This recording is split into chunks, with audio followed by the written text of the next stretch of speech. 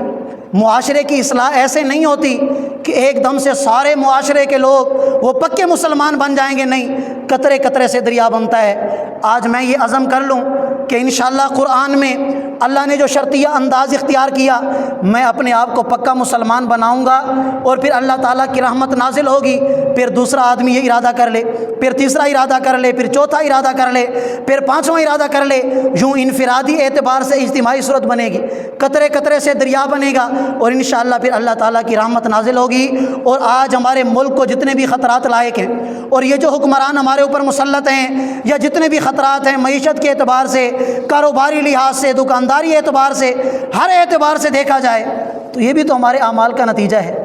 اللہ تو قرآن کریم میں خود ہی ارشاد فرماتے ہیں کہ آج تمہارے اوپر جو بھی مصیبت آتی ہے، فَبِمَا كَسَبَتْ أَيْدِيكُمْ، یہ تمہارے اپنے اعمال کا نتیجہ ہے۔ ہم اپنے اعمال پر تو ایک نظر ڈال لیں، چلو اگر وہ اپنے آپ کو ٹھیک کرنے کے لیے تیار نہیں تو کم از کم ہم اپنے آپ کو ٹھیک کر لیں، اور جب ہم اپنے آپ کو ٹھیک کریں گے تو انشاءاللہ اللہ تعالیٰ کی طرف سے رحمت نازل ہوگی۔ اللہ تعالیٰ قرآن کریم میں ارشاد فرماتے ہیں، وَلَوْ أَنَّهُمْ آمَنُوا وَاتَّقَوْا، کہ اگر یہ لوگ ایمان لے آئیں اور اللہ کا ڈر اپنے دل میں پیدا فرما لیں، اللہ تعالیٰ ارشاد فرماتے ہیں لَفَتَحْنَا عَلَيْهِمْ بَرَكَاتٍ مِّنَ السَّمَاءِ وَالْأَرْضِ، اللہ فرماتے ہیں کہ زمین سے بھی اور آسمان سے میں برکتوں کے دروازے کھول دوں گا۔ آج کمائی تو زیادہ ہے، پہلے گھر میں کمانے والا ایک ہوتا تھا، 10 کھاتے تھے، آج کمانے والے 10 ہیں، پھر بھی گزارا نہیں ہوتا۔ کمائی زیادہ ہے، مال و دولت زیادہ ہے، لیکن برکت نہیں ہے۔ تو اس لیے میرے محترم دوستو، اللہ نے جو قرآن میں شرط بیان فرمائی، اس شرط پر عمل پیرا ہونا پڑے گا، تب اللہ کی رحمت بھی نازل ہوگی، اللہ کی برکت بھی نازل ہوگی۔ اور وہ شرط کیا ہے کہ ہم سارے مسلمان اللہ کو پکا مسلمان بن کر دکھائیں گے، انشاءاللہ اللہ تعالیٰ پھر کفار کے دلوں میں ہمارا تسلط بھی بٹھائیں گے، ہمارا روب بھی بٹھائیں گے، اور اللہ تعالیٰ کی طرف سے رحمتیں زمینیں اور آسمان دونوں طرف سے انشاءاللہ نازل ہوں گی۔ اللہ تعالیٰ کی بارگاہ میں دعا گو ہوں کہ اللہ تعالیٰ ہم سب کو سمجھنے اور عمل کرنے کی توفیق عطا فرمائے۔ جزاکم اللہ خیرا۔